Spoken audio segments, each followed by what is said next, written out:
ਸਤਿ ਸ਼੍ਰੀ ਅਕਾਲ। ਮੈਂ ਮਨਜੋਤ ਸਿੰਘ। ਮੈਂ ਸਰਕਾਰੀ ਸੀਨੀਅਰ ਸੈਕੰਡਰੀ ਸਕੂਲ ਪਬਰੀ ਜ਼ਿਲ੍ਹਾ ਪਟਿਆਲਾ ਦੇ ਵਿੱਚ ਨਿੱਜੀ ਸੁਰੱਖਿਆ ਦਾ ਵੋਕੇਸ਼ਨਲ ਟ੍ਰੇਨਰ ਹਾਂ। ਨਿੱਜੀ ਸੁਰੱਖਿਆ NSQF ਦਾ ਇੱਕ ਸਬਜੈਕਟ ਹੈ ਜੋ ਕਿ 9ਵੀਂ ਤੋਂ 12ਵੀਂ ਤੱਕ ਪੜ੍ਹਾਇਆ ਜਾਂਦਾ ਹੈ। ਇਸ ਵਿੱਚ ਵਿਦਿਆਰਥੀ 9ਵੀਂ ਵਿੱਚ ਇਹ ਸਬਜੈਕਟ ਰੱਖਦਾ ਹੈ ਅਤੇ 12ਵੀਂ ਤੱਕ ਪੜ੍ਹਦਾ ਹੈ। NSQF ਦੇ 2 ਵਿਸ਼ੇ ਸਕੂਲਾਂ ਦੇ ਵਿੱਚ ਚੱਲਦੇ ਹਨ। ਇਹਨਾਂ ਦੇ ਵਿੱਚ ਇੱਕ ਵਿਸ਼ਾ ਅਲੱਗ ਹੁੰਦਾ ਹੈ ਅਤੇ ਦੂਜਾ ਵਿਸ਼ਾ ਉਸ ਤੋਂ ਅਲੱਗ ਹੁੰਦਾ ਹੈ। ਇਸ ਵਿੱਚ ਵਿਦਿਆਰਥੀ ਨੂੰ ਪੜ੍ਹਾਈ ਦੇ ਨਾਲ ਇਹ ਕੋਰਸ ਦੇ ਨਾਲ ਉਸ ਨੂੰ ਹੁਨਰਮੰਦ ਬਣਾਇਆ ਜਾਂਦਾ ਹੈ। ਹੁਣ ਆਪਾਂ ਨਿੱਜੀ ਸੁਰੱਖਿਆ ਦੇ ਕੋਰਸ ਬਾਰੇ ਗੱਲ ਕਰਦੇ ਹਾਂ। ਨਿੱਜੀ ਸੁਰੱਖਿਆ ਇਹ 9ਵੀਂ ਤੋਂ 12ਵੀਂ ਤੱਕ ਵਿਦਿਆਰਥੀ ਪੜ੍ਹਦਾ ਹੈ। ਇਸ ਵਿੱਚ ਵਿਦਿਆਰਥੀ ਨੂੰ ਨਿੱਜੀ ਸੁਰੱਖਿਆ ਬਾਰੇ ਸਭ ਕੁਝ ਦੱਸਿਆ ਜਾਂਦਾ ਹੈ, ਜਿਵੇਂ ਕਿ ਫਸਟ ਏਡ, ਨਿੱਜੀ ਸੁਰੱਖਿਆ ਕਿੱਥੇ ਵਰਤੀ ਜਾਂਦੀ ਹੈ, ਕਦੋਂ ਵਰਤੀ ਜਾਂਦੀ ਹੈ ਅਤੇ ਇਸ ਦੇ ਕੀ ਲਾਭ ਹਨ। ਇਹ ਸਭ ਜਾਣਕਾਰੀ ਪ੍ਰੈਕਟੀਕਲੀ ਅਤੇ ਥਿਓਰੈਟੀਕਲੀ ਦਿੱਤੀ ਜਾਂਦੀ ਹੈ, ਕਿਉਂਕਿ ਅੱਜ ਦੇ ਸਮੇਂ ਵਿੱਚ ਨਿੱਜੀ ਸੁਰੱਖਿਆ ਦਾ ਮਹੱਤਵ ਬਹੁਤ ਜ਼ਿਆਦਾ ਹੈ। ਅੱਜ ਦੇ ਸਮੇਂ ਸਿਰਫ ਪੁਲਿਸ ਜਾਂ ਫੌਜੀ ਜਾਂ ਕਿਸੇ ਹੋਰ ਫੋਰਸ ਦੇ ਰਾਹੀਂ ਸਿਕਿਉਰਿਟੀ ਨਹੀਂ ਹੁੰਦੀ। ਈਵਨ ਕਿ ਅੱਜ ਕੱਲ੍ਹ ਰੇਲਵੇ, ਏਅਰਪੋਰਟ ਜਾਂ ਮਾਲ, ਬੈਂਕ, ਇਹਨਾਂ ਸਭ ਦੇ ਵਿੱਚ ਪ੍ਰਾਈਵੇਟ ਸਿਕਿਉਰਿਟੀ ਜਾਂ ਪ੍ਰਾਈਵੇਟ ਗਾਰਡ ਇਹ ਸਭ ਨਿਯੁਕਤ ਕਰੇ ਜਾਂਦੇ ਹਨ। ਇਹਨਾਂ ਨੂੰ ਸਪੈਸ਼ਲ ਸਿਖਲਾਈ, ਸਪੈਸ਼ਲ ਗਤੀਵਿਧੀਆਂ, ਸਪੈਸ਼ਲ ਪੜ੍ਹਾਈ, ਹਰ ਚੀਜ਼ ਦੀ ਜਾਣਕਾਰੀ ਦਿੱਤੀ ਜਾਂਦੀ ਹੈ। ਆਉਣ ਵਾਲੇ ਸਮੇਂ ਵਿੱਚ ਨਿੱਜੀ ਸੁਰੱਖਿਆ ਬਹੁਤ ਜ਼ਿਆਦਾ ਮਹੱਤਵਪੂਰਨ ਸਿੱਧ ਹੋਵੇਗੀ। ਹੁਣ ਆਪਾਂ ਨਿੱਜੀ ਸੁਰੱਖਿਆ ਦੇ ਇੱਕ ਟੌਪਿਕ ਸੈਲਫ ਅਵੇਅਰਨੈਸ ਦੇ ਬਾਰੇ ਵਿੱਚ ਗੱਲ ਕਰਾਂਗੇ। ਇਸ ਦਾ ਮਤਲਬ ਹੁੰਦਾ ਹੈ ਆਪਣੇ ਆਪ ਨੂੰ ਜਾਣਨਾ। ਜਿਵੇਂ ਕਿ ਹਰ ਵਿਅਕਤੀ ਵਿੱਚ ਅਲੱਗ-ਅਲੱਗ ਗੁਣ ਪਾਏ ਜਾਂਦੇ ਹਨ। ਹਰੇਕ ਵਿਅਕਤੀ ਇੱਕ ਦੂਜੇ ਤੋਂ ਅਲੱਗ ਹੁੰਦਾ ਹੈ। ਕਿਸੇ ਵਿਅਕਤੀ ਵਿੱਚ ਕੋਈ ਗੁਣ ਪਾਇਆ ਜਾਂਦਾ ਹੈ, ਕਿਸੇ ਵਿਅਕਤੀ ਵਿੱਚ ਕੋਈ ਹੋਰ ਅਲੱਗ ਗੁਣ ਪਾਇਆ ਜਾਂਦਾ ਹੈ। ਉਹ ਆਪਾਂ ਚਾਹੇ ਗੱਲ ਖੇਡਣ ਦੀ ਕਰ ਲਈਏ, ਪੜ੍ਹਾਈ ਦੀ ਕਰ ਲਈਏ ਜਾਂ ਕਿਸੇ ਹੋਰ ਕਿਸਮ ਦੀ ਗੁਣ ਦੀ ਗੱਲ ਕਰ ਲਈਏ, ਤਾਂ ਹਰ ਬੰਦੇ ਵਿੱਚ ਅਲੱਗ-ਅਲੱਗ ਗੁਣ ਪਾਏ ਜਾਂਦੇ ਹਨ। ਆਮ ਜ਼ਿੰਦਗੀ ਦੇ ਹਿਸਾਬ ਨਾਲ ਸੋਚਿਆ ਜਾਈਏ ਤਾਂ ਹਰ ਵਿਅਕਤੀ ਵਿਗਿਆਨੀ ਨਹੀਂ ਹੁੰਦਾ, ਹਰ ਵਿਅਕਤੀ ਅਨਪੜ੍ਹ ਨਹੀਂ ਹੁੰਦਾ, ਹਰ ਵਿਅਕਤੀ ਵਿੱਚ ਕੋਈ ਹੋਰ ਗੁਣ ਨਹੀਂ ਹੁੰਦਾ, ਹਰ ਵਿਅਕਤੀ ਜ਼ਿਆਦਾ ਬੋਲ ਨਹੀਂ ਪਾਉਂਦਾ ਜਾਂ ਕਿਸੇ ਨੂੰ ਹਸਾ ਨਹੀਂ ਸਕਦਾ, ਹਰ ਵਿਅਕਤੀ ਚੰਗੀ ਐਕਟਿੰਗ ਨਹੀਂ ਕਰ ਸਕਦਾ। ਇਸ ਕਰਕੇ ਹਰ ਵਿਅਕਤੀ ਵਿੱਚ ਅਲੱਗ-ਅਲੱਗ ਗੁਣ ਪਾਏ ਜਾਂਦੇ ਹਨ। ਹੁਣ ਆਪਾਂ ਸੈਲਫ ਅਵੇਅਰਨੈਸ ਦੇ ਮੀਨਿੰਗ ਬਾਰੇ ਜਾਣ ਲੈਂਦੇ ਹਾਂ। ਸੈਲਫ ਅਵੇਅਰਨੈਸ ਦੇ ਮੀਨਿੰਗ ਤੋਂ ਭਾਵ ਹੈ ਕਿ ਹਰ ਵਿਅਕਤੀ ਦਾ ਸੁਭਾਅ, ਹਰ ਵਿਅਕਤੀ ਦੇ ਓਪੀਨੀਅਨ ਅਤੇ ਐਟੀਟਿਊਡ ਹਰ ਇੱਕ ਬੰਦੇ ਤੋਂ ਅਲੱਗ-ਅਲੱਗ ਪਾਏ ਜਾਂਦੇ ਹਨ। ਹਰ ਵਿਅਕਤੀ ਦਾ ਸੁਭਾਅ ਹਸਮੁਖ ਨਹੀਂ ਹੁੰਦਾ, ਹਰ ਵਿਅਕਤੀ ਗੁੱਸੇ ਵਾਲਾ ਨਹੀਂ ਹੁੰਦਾ, ਹਰ ਵਿਅਕਤੀ ਚੁੱਪ ਨਹੀਂ ਰਹਿੰਦਾ, ਹਰ ਵਿਅਕਤੀ ਜ਼ਿਆਦਾ ਬੋਲਦਾ ਨਹੀਂ। ਇਸ ਕਰਕੇ ਹਰ ਵਿਅਕਤੀ ਦਾ ਸੁਭਾਅ ਹਰ ਇੱਕ ਤੋਂ ਅਲੱਗ-ਅਲੱਗ ਪਾਇਆ ਜਾਂਦਾ ਹੈ। ਇਸ ਤੋਂ ਬਾਅਦ ਸੈਲਫ ਅਵੇਅਰਨੈਸ ਵਿੱਚ ਹਰੇਕ ਵਿਅਕਤੀ ਦੀਆਂ ਫੀਲਿੰਗਸ ਅਤੇ ਇਮੋਸ਼ਨਸ ਇੱਕ ਦੂਜੇ ਤੋਂ ਅਲੱਗ ਹੁੰਦੀਆਂ ਹਨ। ਹਰ ਵਿਅਕਤੀ ਦੀ ਫੀਲਿੰਗ ਕਿਸੇ ਕੰਮ ਨੂੰ ਲੈ ਕੇ ਕੋਈ ਪਾਈ ਜਾਂਦੀ ਹੈ। ਕਿਸੇ ਵਿਅਕਤੀ ਨੂੰ ਉਸ ਦੇ ਮਹੱਤਤਾ ਜਾਂ ਉਸ ਨਾਲ ਲਗਾਓ, ਉਸ ਦਾ ਪਿਆਰ ਹਰ ਵਿਅਕਤੀ ਦਾ ਅਲੱਗ-ਅਲੱਗ ਪਾਇਆ ਜਾਂਦਾ ਹੈ। ਸੈਲਫ ਅਵੇਅਰਨੈਸ ਵਿੱਚ ਮੋਟਿਵਸ ਐਂਡ ਪਰਪਸ, ਹਰ ਵਿਅਕਤੀ ਦਾ ਜ਼ਿੰਦਗੀ ਜਿਉਣ ਦਾ ਢੰਗ ਅਤੇ ਕੰਮ ਕਰਨ ਦਾ ਪਰਪਸ ਹਰ ਵਿਅਕਤੀ ਦਾ ਅਲੱਗ-ਅਲੱਗ ਹੁੰਦਾ ਹੈ। ਕੋਈ ਵਿਅਕਤੀ ਆਪਣਾ ਕੰਮ ਸ਼ੌਂਕ ਨਾਲ ਕਰਦਾ ਹੈ, ਵਧੀਆ ਢੰਗ ਨਾਲ ਕਰਦਾ ਹੈ। ਕੁਝ ਵਿਅਕਤੀ ਕਿਸੇ ਵਧੀਆ ਕੰਮ ਨੂੰ ਜਾਂ ਦਿੱਤੇ ਹੋਏ ਕੰਮ ਨੂੰ ਉਹ ਸ਼ੌਂਕ ਨਾਲ ਜਾਂ ਦਿਲ ਲਗਾ ਕੇ ਨਹੀਂ ਕਰਦੇ। ਉਸ ਦਾ ਸੁਭਾਅ ਜਾਂ ਉਸ ਕੰਮ ਕਰਨ ਦਾ ਤਰੀਕਾ ਜਾਂ ਕੰਮ ਕਰਨ ਦਾ ਢੰਗ ਹਰ ਇੱਕ ਨਾਲੋਂ ਜਾਂ ਦੂਜੇ ਨਾਲੋਂ ਅਲੱਗ ਪਾਇਆ ਜਾਂਦਾ ਹੈ। ਸੈਲਫ ਅਵੇਅਰਨੈਸ ਵਿੱਚ ਅਗਲਾ ਪੁਆਇੰਟ ਡਿਜ਼ਾਇਰ ਔਰ ਨੀਡਸ। ਹਰ ਵਿਅਕਤੀ ਦੀਆਂ ਨੀਡਸ ਜਾਂ ਡਿਜ਼ਾਇਰ, ਇੱਛਾਵਾਂ ਤੇ ਲੋੜਾਂ ਹਰ ਵਿਅਕਤੀ ਤੋਂ ਅਲੱਗ-ਅਲੱਗ ਹੁੰਦੀਆਂ ਹਨ। ਕਿਸੇ ਵਿਅਕਤੀ ਨੂੰ ਆਪਣੀ ਜ਼ਿੰਦਗੀ ਵਿੱਚ ਜਿਉਣ ਦੇ ਲਈ ਉਹਨੂੰ ਅਲੱਗ ਲੋੜ ਹੁੰਦੀ ਹੈ ਤੇ ਇੱਛਾ ਅਲੱਗ ਹੁੰਦੀ ਹੈ। ਕਿਸੇ ਵਿਅਕਤੀ ਦੀ ਲੋੜ ਅਤੇ ਇੱਛਾ ਆਪਣੀ ਜ਼ਿੰਦਗੀ ਜਿਉਣ ਲਈ ਦੂਜੇ ਤੋਂ ਅਲੱਗ ਪਾਈ ਜਾਂਦੀ ਹੈ। ਇਸ ਤੋਂ ਬਾਅਦ ਸਟਰੈਂਥ ਐਂਡ ਵੀਕਨੈਸ। ਹਰ ਵਿਅਕਤੀ ਦੀ ਸਟਰੈਂਥ ਔਰ ਵੀਕਨੈਸ ਅਲੱਗ-ਅਲੱਗ ਹੁੰਦੀ ਹੈ। ਕੋਈ ਵਿਅਕਤੀ ਕਿਸੇ ਕੰਮ ਵਿੱਚ ਜ਼ਿਆਦਾ ਹੁਨਰਮੰਦ ਹੁੰਦਾ ਹੈ ਤੇ ਕੋਈ ਕਿਸੇ ਕੰਮ ਵਿੱਚ ਘੱਟ ਹੁਨਰਮੰਦ ਹੁੰਦਾ ਹੈ। ਹਰ ਵਿਅਕਤੀ ਦਾ ਕੰਮ ਅਤੇ ਹੁਨਰ ਦਾ ਤਰੀਕਾ ਜਾਂ ਕੰਮ ਕਰਨ ਦਾ ਹੁਨਰ ਅਲੱਗ-ਅਲੱਗ ਹੁੰਦੇ ਹਨ। ਕੋਈ ਵਿਅਕਤੀ ਘੱਟ ਸਮੇਂ ਵਿੱਚ ਜ਼ਿਆਦਾ ਕੰਮ ਕਰ ਲੈਂਦਾ ਹੈ, ਕੋਈ ਵਿਅਕਤੀ ਜ਼ਿਆਦਾ ਸਮੇਂ ਵਿੱਚ ਘੱਟ ਕੰਮ ਕਰਦਾ ਹੈ। ਹਰ ਕੰਮ, ਹਰ ਢੰਗ ਅਲੱਗ-ਅਲੱਗ ਇੱਕ ਦੂਜੇ ਤੋਂ ਪਾਇਆ ਜਾਂਦਾ ਹੈ। ਹੁਣ ਆਪਾਂ ਇਹ ਜਾਣ ਸਕੀਏ ਕਿ ਅਸੀਂ ਸੈਲਫ ਅਵੇਅਰ ਹਾਂ, ਕੀ ਅਸੀਂ ਆਪਣੇ ਬਾਰੇ ਜਾਣ ਸਕਦੇ ਹਾਂ। ਇਹ ਪਤਾ ਕਰਨ ਲਈ ਸਾਨੂੰ ਪਹਿਲਾਂ ਦੂਜਿਆਂ ਤੋਂ ਸਾਡੇ ਬਾਰੇ ਫੀਡਬੈਕ ਲੈਣੇ ਚਾਹੀਦੇ ਹਨ। ਹਰ ਦੂਜੇ ਬੰਦੇ ਨੂੰ ਸਾਨੂੰ ਪੁੱਛਣਾ ਚਾਹੀਦਾ ਹੈ ਕਿ ਅਸੀਂ ਸੈਲਫ ਅਵੇਅਰ ਹਾਂ, ਕਿਉਂਕਿ ਦੂਜਾ ਬੰਦਾ ਹੀ ਦੂਜੇ ਬੰਦੇ ਨੂੰ ਜੱਜ ਕਰ ਸਕਦਾ ਹੈ ਅਤੇ ਉਸ ਬਾਰੇ ਦੱਸ ਸਕਦਾ ਹੈ ਕਿ ਤੁਸੀਂ ਸੈਲਫ ਅਵੇਅਰ ਹੋ ਜਾਂ ਨਹੀਂ। ਹੁਣ ਇਸ ਦਾ ਅਗਲਾ ਪੁਆਇੰਟ ਹੈ self reflection of ones feeling help ਆ ਗ੍ਰੇਟ ਡੀਲ।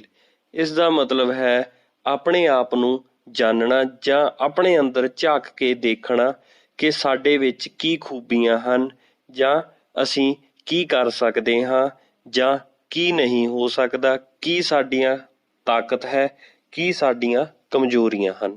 ਇਹ ਸਭ ਜਾਣਨਾ, ਆਪਣੇ ਅੰਦਰ ਝਾਕਣਾ ਜ਼ਰੂਰੀ ਹੈ ਅਤੇ ਆਪਣੀਆਂ ਗਲਤੀਆਂ ਨੂੰ ਮੰਨਣਾ ਅਤੇ ਆਪਣੀ ਤਾਕਤ ਨੂੰ ਹੋਰ ਜ਼ਿਆਦਾ ਮਜ਼ਬੂਤ ਕਰਨਾ, ਜਿਸ ਨਾਲ ਅਸੀਂ ਹੋਰ ਜ਼ਿਆਦਾ ਸੈਲਫ ਅਵੇਅਰ ਹੋ ਸਕੀਏ।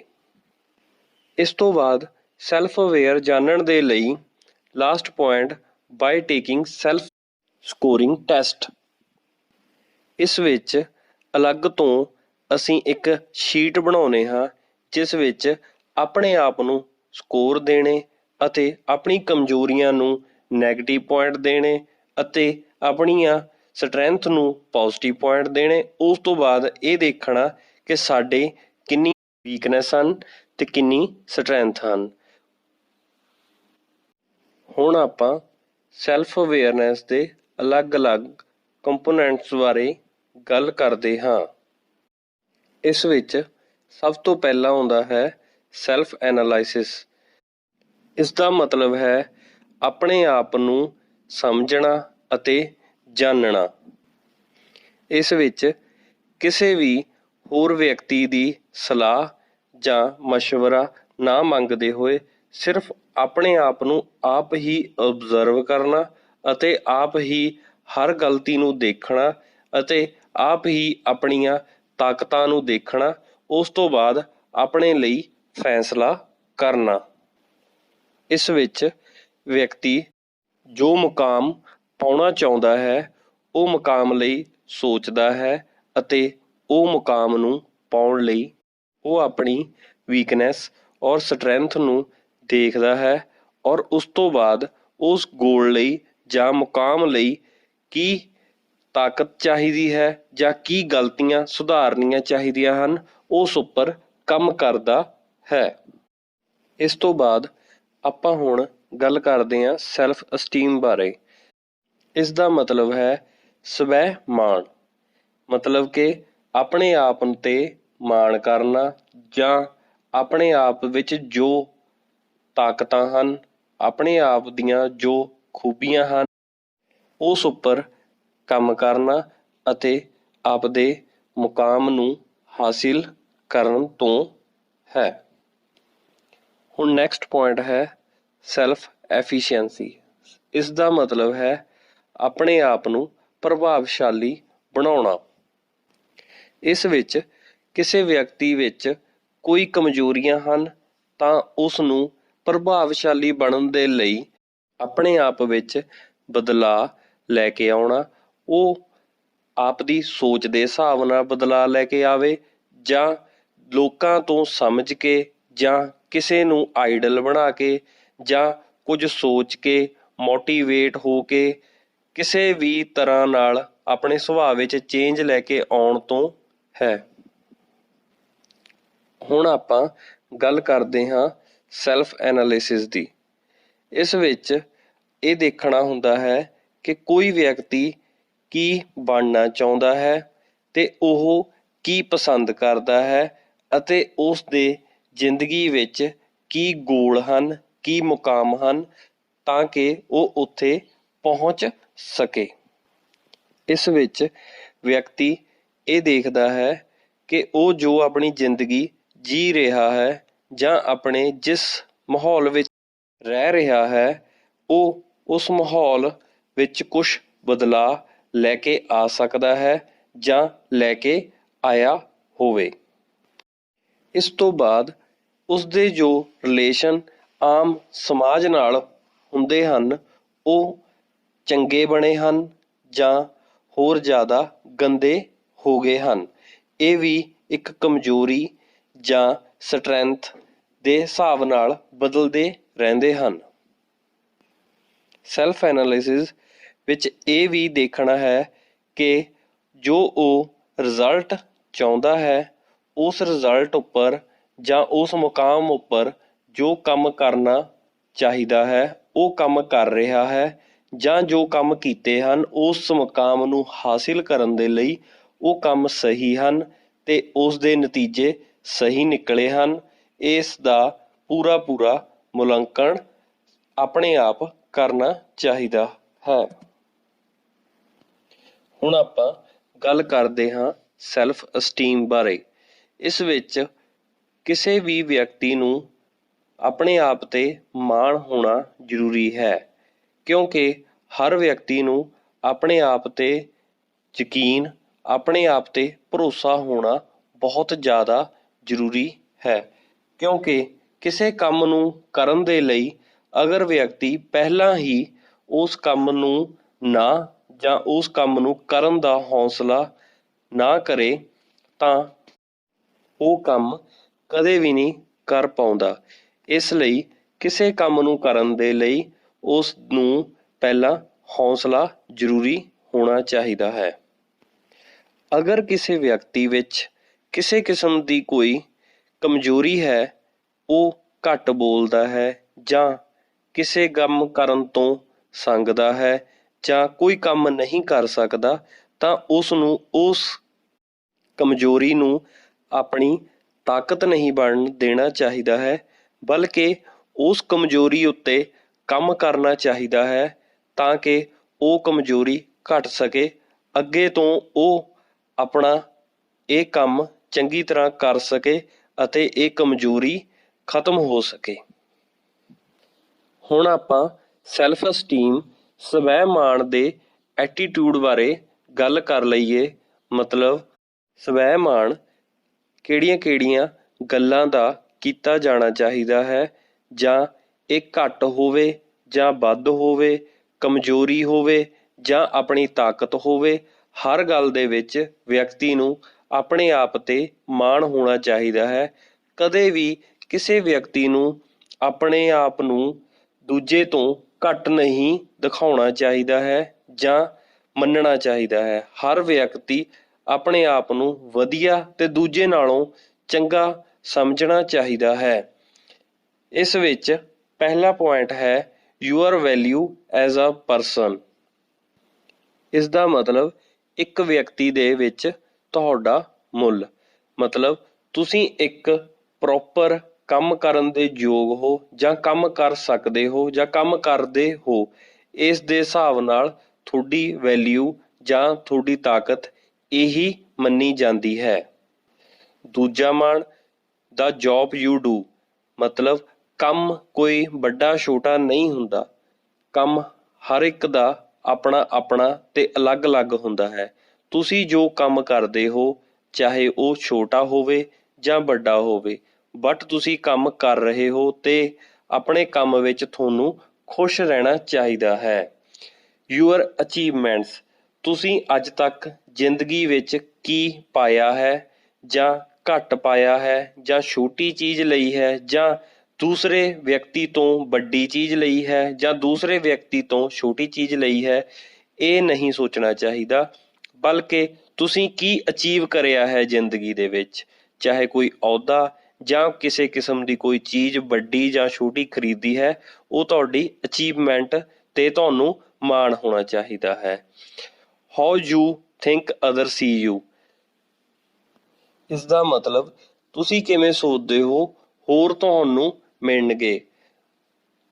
ਤੁਹਾਨੂੰ ਹੋਰ ਬਾਰੇ ਨਹੀਂ ਸੋਚਣਾ ਚਾਹੀਦਾ, ਬਲਕਿ ਆਪਣੇ ਆਪ ਤੇ ਜ਼ਿਆਦਾ ਧਿਆਨ ਦੇਣਾ ਚਾਹੀਦਾ ਹੈ, ਆਪਣੀਆਂ ਕਮਜ਼ੋਰੀਆਂ ਅਤੇ ਆਪਣੀ ਤਾਕਤਾਂ ਤੇ।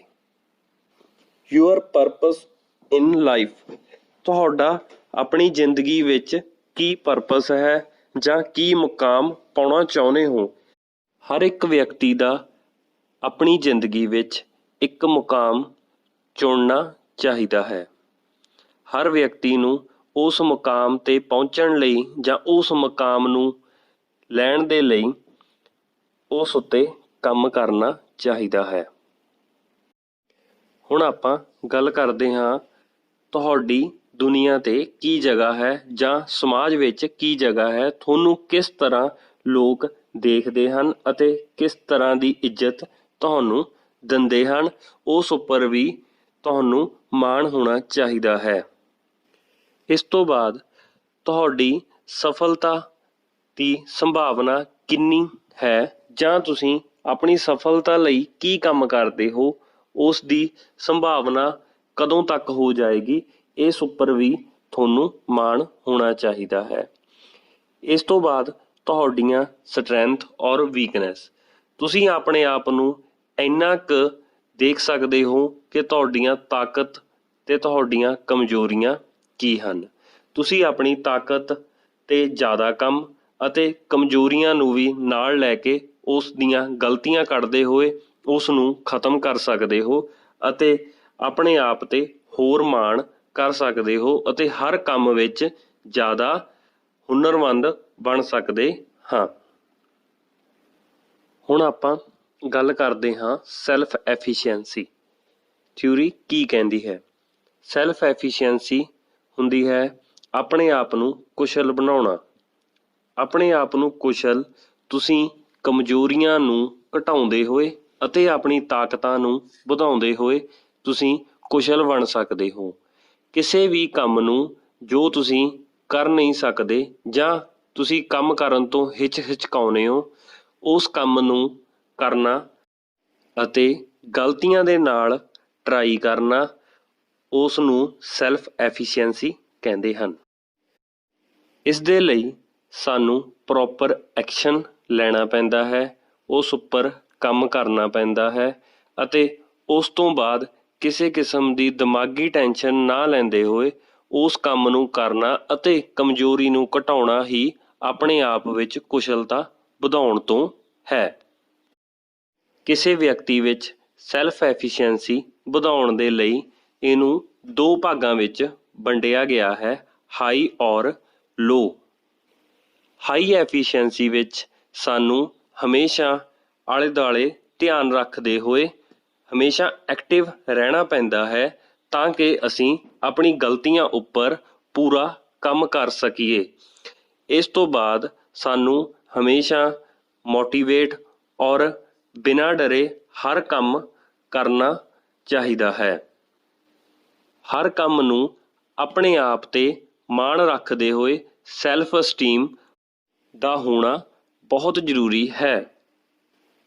ਇਸ ਦੇ ਲਈ ਹਾਈ ਮੋਟੀਵੇਸ਼ਨ, ਮੋਰ ਐਫਰਟ, ਹਰ ਕੰਮ ਪੂਰੀ ਐਫਰਟ ਦੇ ਨਾਲ, ਪੂਰੀ ਮਿਹਨਤ ਦੇ ਨਾਲ ਕਰਨਾ ਚਾਹੀਦਾ ਹੈ ਅਤੇ ਆਪਣੇ ਮੁਕਾਮ ਨੂੰ ਪਾਉਣ ਦੇ ਲਈ ਤੇ ਚੰਗੇ ਰਿਜ਼ਲਟ ਦੇ ਲਈ ਸਾਨੂੰ ਐਫੀਸ਼ੀਐਂਸੀ ਦੀ ਬਹੁਤ ਜ਼ਿਆਦਾ ਜ਼ਰੂਰਤ ਹੈ। ਇਸ ਤੋਂ ਬਾਅਦ ਲੋ ਸੈਲਫ ਐਫੀਸ਼ੀਐਂਸੀ ਹਨ, ਜਿਵੇਂ ਕਿ ਆਪਣੇ ਆਪ ਤੇ ਘੱਟ ਕੰਮ ਕਰਨਾ, ਜ਼ਿਆਦਾ ਐਕਟਿਵ ਹੋ ਕੇ ਕੰਮ ਨਾ ਕਰਨਾ, ਹਰ ਕੰਮ ਨੂੰ ਡਰ ਡਰ ਕੇ ਕੰਮ ਕਰਨਾ ਅਤੇ ਆਪਣੇ ਆਪ ਤੇ ਮਾਣ ਨਾ ਹੋਣਾ। ਇਹਨਾਂ ਸਭ ਕਾਰਨਾਂ ਨਾਲ ਅਸੀਂ ਆਪਣੇ ਆਪ ਵਿੱਚ ਕੁਸ਼ਲਤਾ ਜਾਂ ਹੁਨਰ ਨਹੀਂ ਲੈ ਕੇ ਆ ਸਕਦੇ ਅਤੇ ਆਪਣੀਆਂ ਕਮਜ਼ੋਰੀਆਂ ਆਪਣੇ ਆਪ ਤੇ ਹੀ ਹਾਵੀ ਹੋ ਜਾਣਗੀਆਂ। ਇਸ ਦੇ ਨਾਲ ਨਾਲ low motivation, low efforts and low result, ਇਹਨਾਂ ਸਭ ਦੇ ਨਾਲ ਦੇਖਿਆ ਜਾਵੇ ਤਾਂ ਸਾਨੂੰ ਹਰ ਕੰਮ ਘੱਟ ਕਰਾਂਗੇ ਤਾਂ ਸਾਨੂੰ ਰਿਜ਼ਲਟ ਵੀ ਘੱਟ ਮਿਲੇਗਾ ਅਤੇ ਅਸੀਂ ਆਪਣੇ ਗੋਲ ਨੂੰ ਨਹੀਂ ਪਾ ਸਕਦੇ ਅਤੇ ਸਾਡੇ ਰਿਜ਼ਲਟ ਵੀ ਬਿਲਕੁਲ ਘੱਟ ਆਉਣਗੇ। ਨੈਕਸਟ ਪਿਕਚਰ, ਮੈਂ ਆਪਣੇ ਬੱਚਿਆਂ ਲਈ 1 ਸਾਲ ਦੇ ਵਿੱਚ 2 ਜਾਂ 3 ਲੈਕਚਰ ਕਰਵਾਉਂਦਾ ਰਹਿੰਦਾ ਹਾਂ।